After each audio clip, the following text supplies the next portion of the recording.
günləri əsl zəhmətkeşlərə, əsl fermerlərə burada səslənirəm. Bu heç cürə biz nətər ayaqda qalaq, biz nətər yaşayaq ayaq üstə.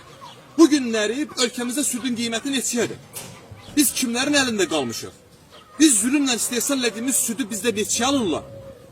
Baxın, mənim bu günlər bu qarşımda bizim heyvanlarımızın səhər sağımında 60 litr süd var mənim qarşımda. Yəni bunlar gəlirlər südü bizdən. Bax bu bankanı. Bu gördüyünüz banka ki var, bir 3 kiloluk banka. Bir 3 kiloluk banka südü bizdən 45 qəpiyə alırlar. Bunun litri düşür 15 qəpiyə. Yəni bu günlər fermerdən alınan südün qiyməti budur. 15 qəpiyə mən bu tay gördüyünüz bu ot taylarına mən 7000 manat pul vermişəm. Hələ bir 200-250 presdə hardasa mənim ot almalıyım bundan sonra ki, mən qış tədarükümü görə bilim. Mən 15 qəpiklə mən nətər ayaqda qalım? Sonra deyirlər ki, kətdə kətçilər yaşamırlar. Kətdə kətçilər heyvan saxlamırlar. Bundan xəbəri olan varmı ki, mənim südümü 15 qəpiyə alırlar? 1 kiloluk qatığın bu günləri qiyməti ölkəmizdə 5 manatdır. Məndən 15 qəpiyə alınan südün aparı içinə mayatır 5 manatdan balonun qatığını satır.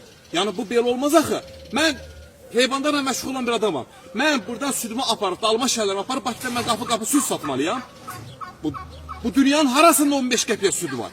Dünyanın harasında bu vəziyyət var? Bu vəziyyətə bizi salanlar kimlərdir? Mən bütün fermerlərə səslənirəm. Mənə dəstək olun. Mən ölkənin aidiyyəti qurumlarına, Kənd Təsərrüfatı Nazirinə səslənirəm. Bizim səsimizə səs verin. Bu belə davam eləyə bilməz. Mənim inəyim nə qədər süd verməlidir ki? Nə qədər süd verməlidir ki, bu inek 15 qəpikdən bu inek öz mayasını çıxarsın. Mən çox istəmirəm, amma heç olmasa bunu bizdən 1 manat alsınlar da. 1 manat alsın, aparsın 5 manata satsın. Mən artıq şey istəyirəm. Yaxşı, hələ mən yaxşı bilirəm ki, ölkəmizin bəzi yerlərində bunu 40 qəpiyə alırlar bankasını. Bəzi yerlərdə 50 qəpiyə alırlar. Axı, bu belə davam eləyə bilməz. Bu bir, mənə deyirəm ki, südü verməyəsən, deyir verməyəsən, neyniyəsən, itə tökəcəksən də. Uzaq başa tüyağa düzə tökəcəksən. Və mən həmin insana səslənmək istəyirəm. Bu süd mənimdir, mən bunu nə zülümlə, görürsünüz mənim üstüm başımı, şalvarımın dizinin başı kirinə baxın. Tezdən yuxudan o başlarından dururam.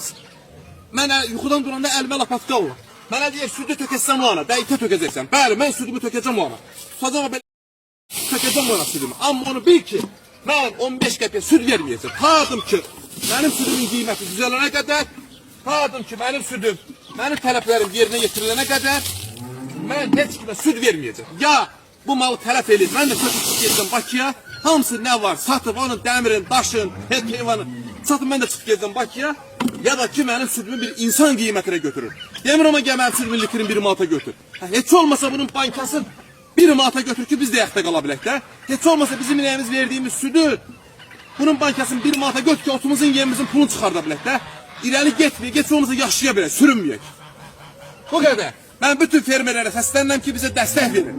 Bizə dəstək verin, südünüzü ucuz qiymətə verməyin. Verirsiniz, özünüz bilərsiniz. Amma ki, bu belə olmaz.